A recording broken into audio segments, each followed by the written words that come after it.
Thanks Mark from Lakeland Bushcraft here. Today I'm going to try and make a cup of tea, cup of coffee in fact, with a couple of three of my favourite bits of kit. Kelly Kettle. Got a Lifesaver water bowl, purifying filter system, and Aerobie coffee press. And hopefully we're going to make a nice brew. Right, firstly let's take a look at the Lifesaver bottle. Exhibit A. Basically it's a purification system. Nothing new in that. Plenty of them on the market. Some of them an awful lot cheaper than the Lifesaver. And that's in 35 quid I think. But somebody's knocking out one that's about the size of your average cycling water bottle. This one's something special though. What you've got here is not just a filtration system, purification system. Now this not only takes your turbid grub out of the water, so you get nice clean sparkly water out of it, it also takes bacteria out, nothing unusual again. What is unusual about this bottle is it actually has fine enough mesh sizes to take out your viruses. There isn't another bottle system on the market today which will actually filter out viruses. You see many of them, they'll take out viruses, but what they do that is you could add chemicals either through putting tabs in, or maybe they have an iodine soaked filter on the way out. Now those are great, they work, but this does it without chemicals, and this will fail safe, i.e. you've no filter soaked with iodine to run out. It will just, when it's done, it stops. Don't get any more water out of it. If water's flowing from this top end, it's safe. No boiling, no added chemicals. That's it. And they're pricey, but they're an awful lot cheaper than they were. They were about 200 quid. Now you can get them 100, 115 sort of region, and I think that represents a bloody bargain. Compare that with some of the catadin products out there, 150 quid, use iodine to take viruses out. What's the point in that?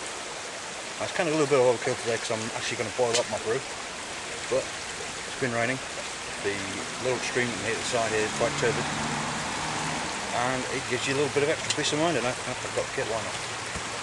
So let's just go through the Lifesaver. Dead simple. Unscrew the bottom. Here's some water I made earlier. Unscrew the bottom. Dip the business end into the water, make sure this is closed. This pre-filter can only also be used as a scavenger, so you can dip it in a pool where water's scarce. Pour her in. So, fill her up, close her up, pump from the bottom. And there you see, just like a normal sports bottle, open her up, and out comes your pure water. Now I'm just going to pop up to the stream now, fill this up, and then we get started.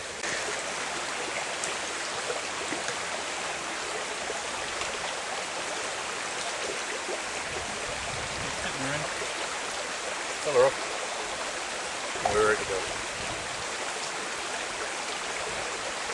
So let's have a quick look at the Kelly Kettle. Everybody's heard of a Kelly Kettle, haven't they? Comes in two pieces. Fire base. You've got the vessel itself. It's a double skinned wall. What that means is you've got skin on the outside, second skin on the inside, and in between is where the water goes. Now the clever bit, as I say in the adverts, is the way that this allows the kettle to act as a chimney. From the fire base there, vent holes in the bottom, draws the hot air, draws the fuel air through here and up through the chimney, provides a tremendous flow of oxygen you need to provide a good old flame.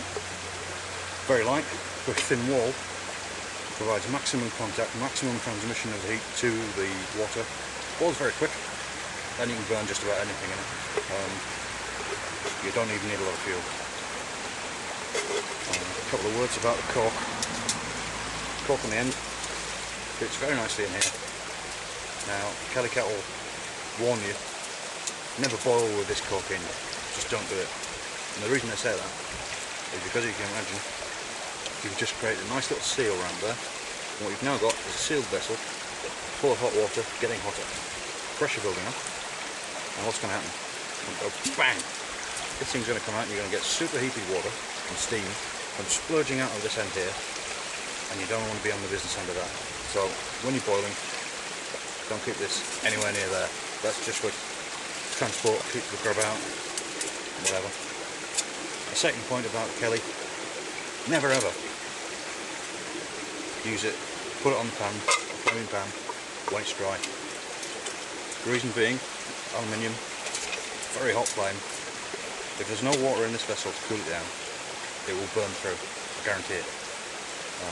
Kelly Kettle supply a beast called pot spot, which fits in the top of here. You put a pan on the top, boil up your beans or whatever. Some people tend to make the brew, see how good the flame is, and try and use the pot spot without any water in. And the inevitable happens, it burns through, and your kettle's ruined. And you won't get a lot of sympathy if you ring up and say, "Oh, I've burnt my kettle through." Just don't do it. Right, today I'm going to be treating outrageously. I'm going to be using hexafuel tab to get things started, and a good old lighter. The reason I'm cheating outrageously is because I'm too lazy to go and find some decent tinder. It's wet, it's cold, and it's horrible. So I'll get the hexie started. Away she goes. What you want to be doing, always keep these holes clear, and if possible, point them into the wind.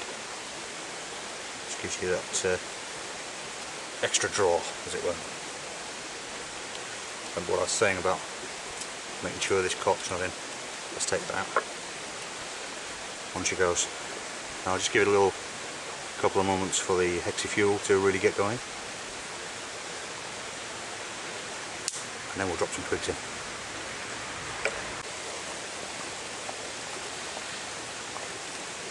So our kettle's boiling away nicely now. Time to lift it off, and we'll take a look at the beast we're going to use to make our coffee.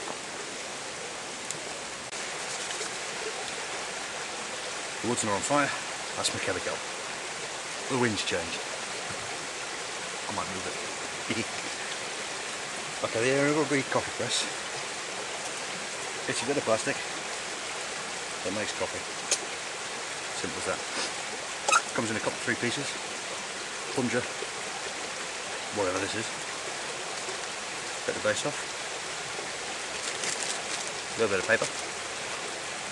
You can actually wash these and use them several times. But 350 in a pack. Ain't going to get through them too quick.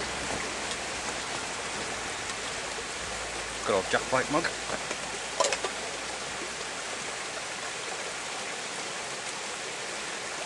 And some nice ground coffee.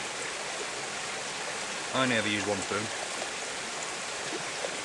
Or dobber, whatever you want to call this thing. Some people use more. I like a good long brew. For 1 for me out. Okay. Use the chain to pour and top it up. There we go. Smashing. Careful with that, it'll fall over. Bit of a stir with your dobber.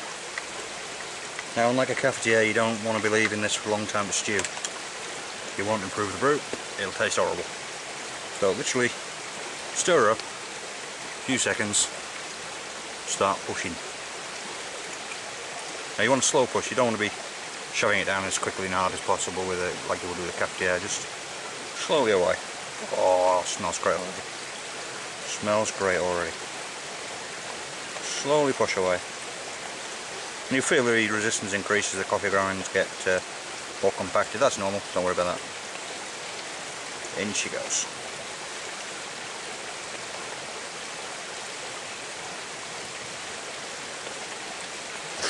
There you go. Nice cup of black. I like to take out some UHT when I'm out for a brew. Give you that nice creamy flavour.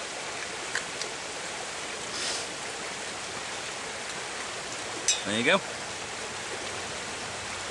Nice cup of coffee.